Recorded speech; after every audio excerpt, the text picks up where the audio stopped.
গাছপালা নেই, নদী নালা নেই, খাল বিল নেই, পাহাড় পর্বত নাই, ধু ধু মরুভূমি, যেখানে থাকার মতো কোনো ঘর নেই, কোনো বাসস্থান নেই, কোনো লোকালয়, কোনো মানুষজন নেই। হযরত ইব্রাহিম আলাইহিস সালাতু ওয়াস সালাম ৮৬ বছর বয়স পর্যন্ত একটা সন্তানের বাবা হতে পারলেন না, অথচ তিনি ছিলেন খলিলুল্লাহ। আল্লাহ রাব্বুল আলামিনের সন্তুষ্টির জন্য নিজের জীবনের সব কিছু বিসর্জন দেওয়া একজন জলিলুল কদর নবী। ৮৬ বছর বয়স, বৃদ্ধ বয়স।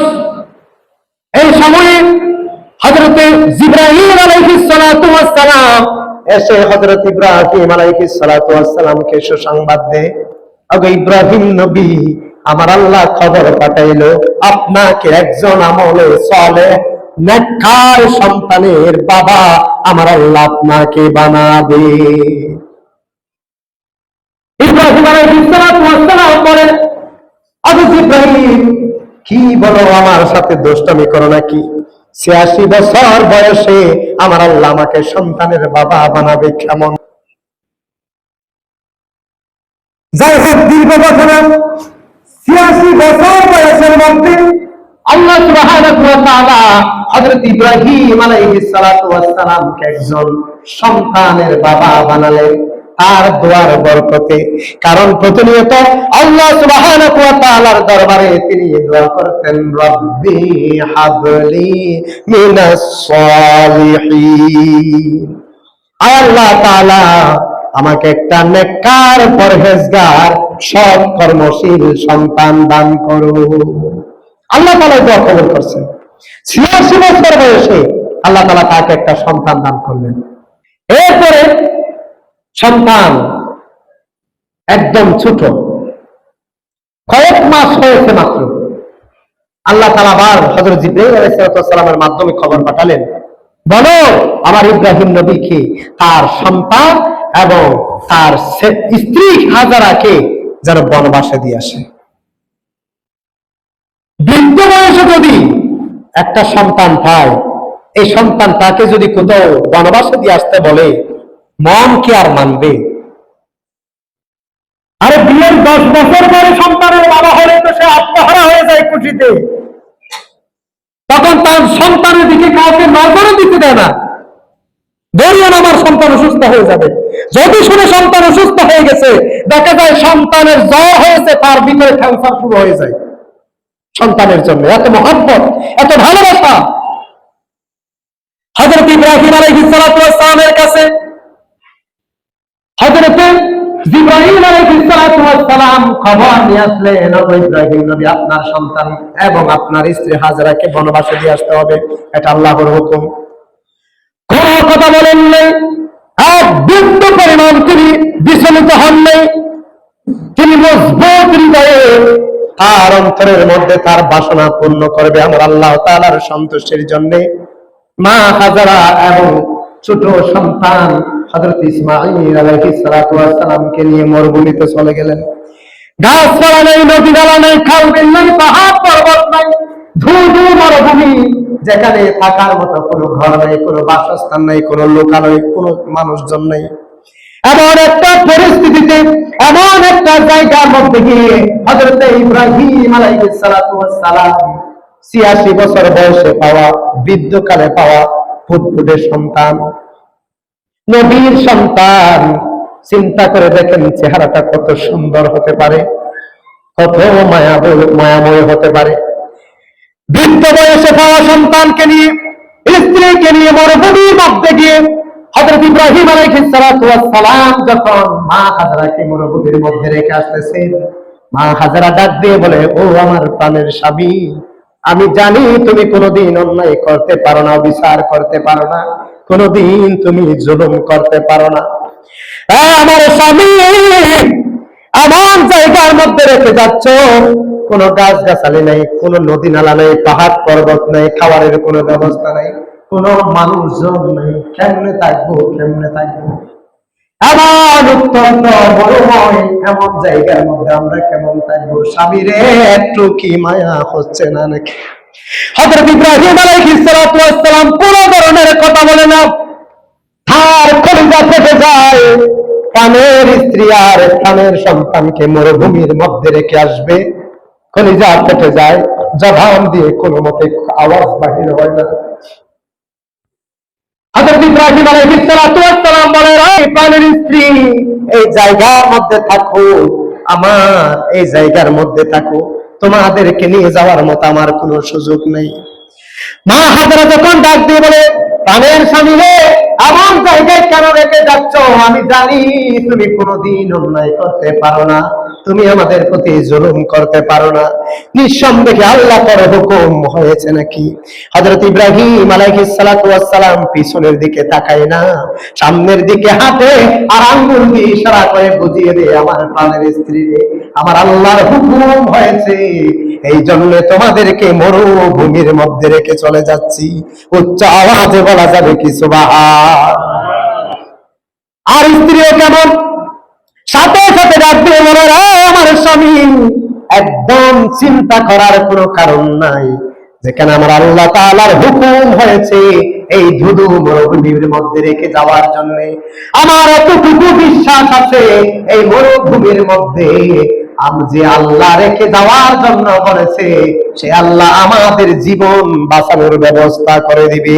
মুহাব্বতের আওয়াজে বলুন সুবহান। আরে যিনি বলেন না সুবহানাল্লাহ, ঈমানটা কেমন, কত মজবুত। এরপরে বলতে চেয়েছিলাম, দেখেন এখানে মরুভূমির মধ্যে রেখে আসলেন, ছোটকাল থেকে সন্তানের অধিকার দিতে পারে নাই, স্ত্রীর অধিকার দিতে পারে নাই, এমন জায়গার মধ্যে রেখে আসার পরে যখন সন্তান এবার উপযুক্ত হয়েছে, একটু আব্বু আব্বু করে কথা বলতে পারে, 10-12 বছর 13 বছরের সন্তান কথা বলে, কত যে আনন্দ লাগে।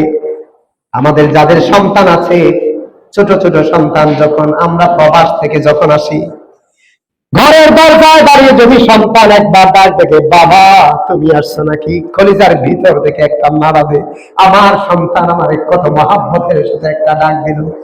বাজার থেকে আসলে যদি সন্তানকে রাস্তায় রেখে ধরে হেঁটে আগে সন্তানকে কোলে নেয়, এমন মহাব্বতের সন্তান যখন 12-13 বছরের হয়, যখন কথা বলতে পারে, আরো মায়া, সন্তানের মায়া কলিজার মধ্যে লেগে যায়। এমন মুহূর্তে আমার আল্লাহ সুবহানাহু ওয়া তাআলা হযরত ইব্রাহিম আলাইহিস সালাতু ওয়াস সালামকে স্বপ্নে দেখায়, ওগো ইব্রাহিম, তোমার সবচেয়ে প্রিয় জিনিসটা আমার দরবারে কুরবানি দিতে হবে। একদিন, 2 দিন, 3 দিন নয়, অনেকবার যখন হযরত ইব্রাহিম আলাইহিস সালাতু ওয়াস সালামকে আমার আল্লাহ স্বপ্নে দেখায়, তিনি একবার উট জবাই করে দেয়, কোনো কাজ হয় না, আবার স্বপ্নে দেখে, আরেকটা দান সৎকা করে, কোনো কাজ হয় না, আবার স্বপ্নে দেখে। এইভাবে করে দেখতে দেখতে পরবর্তী সময় তিনি বুঝতে পারলেন না, আমার আল্লাহ রাব্বুল আলামিন আমার থেকে মনে হয় আমার সবচেয়ে প্রিয়, আমার অধিকার হারা ছেলে আমার ইসমাইলকে মনে হয় আমার আল্লাহর দরবারে খুব পছন্দনীয় হয়ে গিয়েছে। আল্লাহ পাক এটা নোট করে দিচ্ছেন। হযরত ইব্রাহিম আলাইহিস সালাতু ওয়াস সালাম যখন হযরত ইসমাইল আলাইহিস সালাতু ওয়াস সালাম 12-13 বছরের একজন ছোট সন্তান, তাকে যখন বলে, রে বাবা, আমি বারবার স্বপ্ন দেখি আমার আল্লাহর দরবারে, আমার আল্লাহ তোমার জবে করে দেওয়াটা আমার আল্লাহর কাছে পছন্দনীয় হয়ে গেল। ছোট সন্তান কি রকম বুদ্ধিমত্তা, আমার আল্লাহ পাক বলেন, ফাবাশশারনাহু বিগুলামিন হালিম, আমি তাকে এমন বুদ্ধিমত্তা দান করলাম। ইব্রাহিম আলাইহিস সালাতু ওয়াস সালাম যখন ইসমাইল আলাইহিস সালাতু ওয়াস সালামকে বললেন, হে বাবা, তোমাকে জবে করে দেওয়ার জন্য আমার আল্লাহ তাআলার পক্ষ থেকে হুকুম হলো, তারা বাপ বেটা কি কথা বলে, আমার আল্লাহ তাআলা কত সুন্দর করে সবগুলো আমাদের জন্য নোট করে দিয়ে দিচ্ছেন। আমার আল্লাহ পাক বলতেছেন, ফালাম্মা বালাগা মা'হুস সায়া ক্বালা ইয়া বুনাইয়া ইন্নী আরা ফিল মানামি আন্নী আযবাহুকা ফানজুর মাযা তারা ক্বালা ইয়া আবাতি ফাআল মা তু'মারু সাতাজিদুনি ইনশাআল্লাহু মিনাস সাবিরিন। হযরত ইব্রাহিম আলাইহিস সালাতু ওয়াস সালাম ডাক দিয়ে বলেন, আমার সন্তান, আমার আল্লাহ তাআলার পক্ষ থেকে হুকুম হয়েছে তোমাকে জবাই করার দেওয়ার জন্য। হযরতে ইব্রাহিম আলাইহিস সালাতু ওয়াস সালামের কথা শুনে হযরত ইসমাঈল আলাইহিস সালাতু ওয়াস সালাম সাথে সাথে জবাব দিয়ে বলে, ফাকালা ইয়া আবাতি ফাল মা তুমারু সাতাজিদুনি ইনশাআল্লাহ। হে আমার পিতা, আপনাকে আল্লাহর পক্ষ থেকে যে হুকুমগুলো করা হয়েছে আপনি সেই হুকুম পালন করার জন্য প্রস্তুত হয়ে যান। তিনি বলে, ইনশাআল্লাহু মিনাস সাবিরিন, আমার আল্লাহর হুকুমে আপনি পিতা আমাকে ধৈর্যশীলদের মধ্যেই পাবেন। মুহাব্বতের আওয়াজে বলুন না সুবহানাল্লাহ। বাবা সন্তানকে বলে, কোন সন্তান? যে সন্তানের জন্মের পরে কোন অধিকার দিতে পারে না। মরুভূমিতে ফেলে আসলে কি আর অধিকার হলো? স্ত্রীকে শহরে রেখে দিয়ে আসলো, সন্তানকে রেখে দিয়ে আসলো, উপযুক্ত হওয়ার পরে সন্তানকে ডেকে বলে, ও আমার সন্তান, আল্লাহর হুকুম তোমাকে জবাই করে দিতে হবে। আর সন্তানে বলে, অথবা আমার বাবা, আপনার বিচলিত হওয়ার কোনো কারণ নেই, আপনি আমাকে ধৈর্যশীলদের অন্তর্ভুক্ত ভাবেন। মুহাব্বতে বলেন সুবহানাল্লাহ। এমন সন্তান আছে এখন?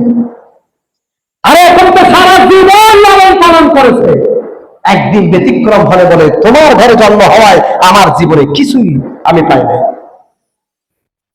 এখন তো এরকম হয়ে গেছে, যে মা বাবা ছোট কাল থেকে আমাকে উপযুক্ত করেছে, ইনকাম করার মতো আমার একটা অবস্থান তৈরি করে দিচ্ছে, আমার ইনকাম ভালো, এখন মা বাবার ভালো না, আর এখন আর ভালো না। যখন খাইতে যাই জানতাম না তখন মা বাবা ভালো, আর এখন খাইতে জানি এখন মা বাবার ভালো না। যখন আমার উপার্জন ছিল না তখন মা বাবার লাশ ধরে ধরে জমাই খাম, আর এখন যখন উপার্জন হয়েছে এখন আপনারা ভালো না। এখন তাদের ঘরে জন্ম হওয়াতে আমার ভুল হয়েছে। নাউযুবিল্লাহি মিন যালিক। অথচ এখানে সন্তানকে অধিকারই দিতে পারেনি। সন্তান কি বললো? আমাকে ধৈর্যশীলদের মধ্যে পাবো। আর এখন আমাদের সন্তানরা এই কথা বলবে? এটা তো বছর বছর যুগ যুগ হয়ে গেছে এক কথায়। অথচ কুরবানি থেকে আমাদেরকে শিক্ষা গ্রহণ করতে হবে। শুধু কুরবানের আলোচনা শুনলাম, গরু বড় থেকে নিলাম, জবাই করে দিলাম, আমার গরু সবচেয়ে বড়, স্ট্যাটাস দিলাম, কুরবানি হয়ে গেল। এটা না, এখান থেকে শিক্ষা গ্রহণ করতে হবে। যে কোনো মূল্যে সন্তান মা বাবার বিরোধিতা করার কোনো সুযোগ নেই। যে কোনো মূল্যে দুনিয়াতে এমন কোন হাদিস, এমন কোন কোরআন দেখাতে পারবেন না, কোন আলেমের জবানে এরকম শুনছেন মা বাবা অন্যায় করেছে এই জন্য সন্তান মা বাবার বিরোধী হয়ে যেতে পারবে? কারণ আল্লাহ তো সুযোগই রাখেন। আল্লাহ একেবারে দোয়া শুনতে শিখিয়ে দিলেন, রব্বির হামহুমা কামা রব্বায়ানি, বলেন না, রব্বির হামহুমা কামা রব্বায়ানি সগীরা। কি বলেছেন?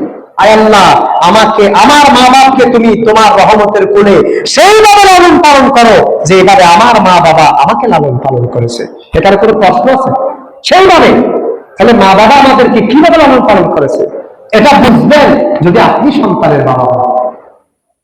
আপনার সন্তান যেন আপনার সুখে সুখে রাখেন। আপনার মা বাবা, আমার মা বাবা আমাকে চুকে চুকে রেখেছে, কিন্তু আজকে আমরা ভুলে গেলাম